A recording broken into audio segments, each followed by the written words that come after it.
Ay, napakainit ng panahon. Grabe ang sikat ng araw. Ay, nako, meron na naman tayong delivery ng halaman. Eto, dito lang muna at napakainit. Mamaya na tayong mag-unboxing. O siya, sige, mamaya ipapakita ko po sa inyo yung mga nilalaman nito. At baka ma-stress na ako sa init. Hindi lang halaman ng mai-stress. Siya, see you later. Ito nga, at ipinasok ko na lang dito ang halaman at hindi ko kaya ang init sa labas. Grabe, no? Ano ang kasagsagan ng init ngayon? 2:00 pasado. Ako po naman. Sana naman ang mga halaman natin hindi ma-stress. Ito ay natangkad to eh. Yung laman nito kaya natangkad din yung box niya. Ayan. Tignan nyo po. Tingnan nyo po, kahit na at least mainit, pero sariwang-sariwa pa rin yung ating halaman. Oh, ilalabas ko na to. Ito, galing din to ng China. Ayan, binili ko to dun sa aking supplier sa Silang. Tingnan nyo po kung gaano katatangkad. Ayan na sila. Ilalabas ko dito. Ang ganda! Tingnan mo! Ang ganda, tingnan mo ang lalaki ng dahon. Familiar po ba kayo dito? Siya po ay si Fiddly Pig Lirata. Lirata, ito yung mga malalapad yung dahon, ganyan. Kasi meron din tayong isang klase, yung bambino. Ganito po yung bambino, o ganyan. Yung maliliit naman yung dahon niya. Tapos mapapayat lang yung sanga. Tignan nyo po, compare nyo. Pati yung dahon niya, si Lirata, mas deep green. Ang pagka-berde niya, di pa po, ayan o. Si Bambino naman medyo parang avocado green ng bahagya. Yan. 3 puno po ito na humigit kumulang ay 3 feet ang height. So paghihiwa-hiwalayin ko to sa individual pots. Merong unang kahon pa lang itong nabubuksan natin. So meron pa akong 2 kahon nabubuksan sa labas. Ipapasok ko na rin dito at napakainit. Oh. Nakakahinga lang init. So, ito na ang ating pangalawang kahon. Tignan natin kung ang mga nilalaman. Do alam ko naman na kung ano yung mga laman nila. Pero syempre, excited pa rin ako makita sila ng personal. Dahil yung mga binibili ko, pinapakita lang ng supplier sa cellphone. Yung mga pictures niya, pinapadala sa akin, mga video, ganon. Ayan. Ay, ang ganda. Ito, imported to na ZZ Plant. Tingnan natin ha. Baba ko lang dito. Natin to. Ito binili ko sa China pa rin. Alam mo, ang dami talaga mga mga China Plus na magaganda, na mga affordable. Ayan. Kung meron tayong ZZ Plant dito sa atin, yung mga pahabaang dahon. Ito from China, tingnan nyo po, medyo bilugan ang dahon niya. Ganda, no? Medyo pricey lang ng konti, pero at least medyo okay na rin kaysa sa mga presyuhan dati. Medyo bumababa na rin yung mga presyo nila eh. Unlike nung pandemic. Grabe.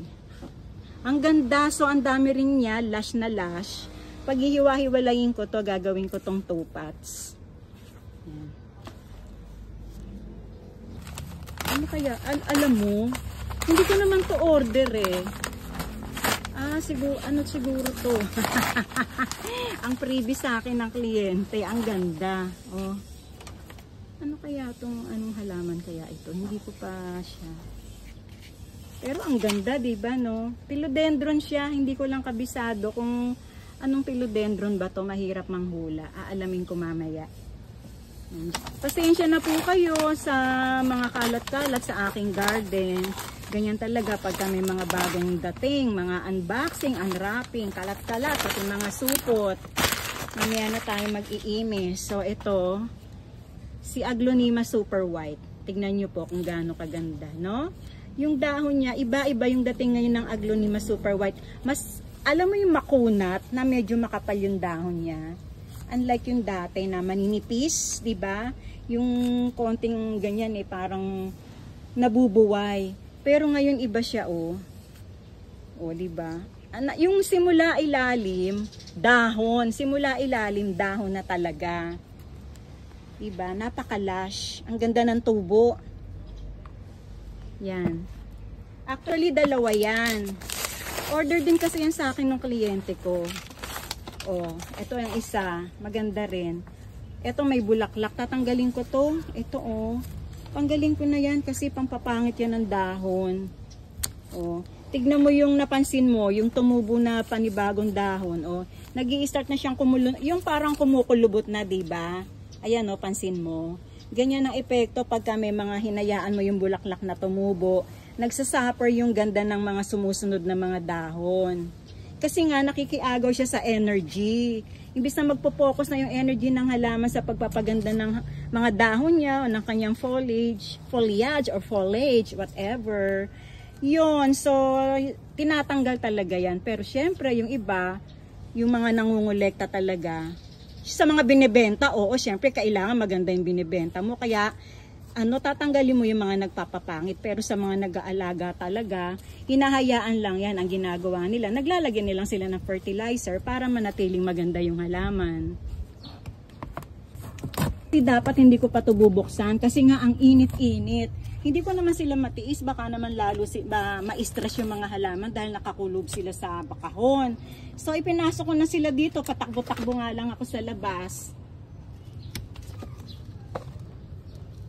Napakadaldal po ng the late bloomer, pasensya na po kayo. Excited lang talaga ako pagka ganyan may mga bago akong halaman. Actually, hindi ko alam kung ano-anong mga variety to. Basta ang alam ko lang sila ay Mayana plants. Kasi, nagkaroon ako nito ng dalawang klase lang eh. Na-observe ko na ang pala nila, napakatibay sa initan. Tapos, murang-mura lang po. So, nag-order ako ng 10. Ayan. Iba-iba. Ito yung isa. Oh, yan oh. Kailangan ko ilabas kasi medyo malungkot na sila dahil nainitan sa biyahe. So, kailangan ko silang diligan ngayon. Yan. Etong ganda, kulay pula oh. Pula na parang yung nga to? May ganyang klaseng isang halaman nakita ko sa Baguio eh. Kawawa oh. Ito pa. Ang gaganda nila. Ito pa.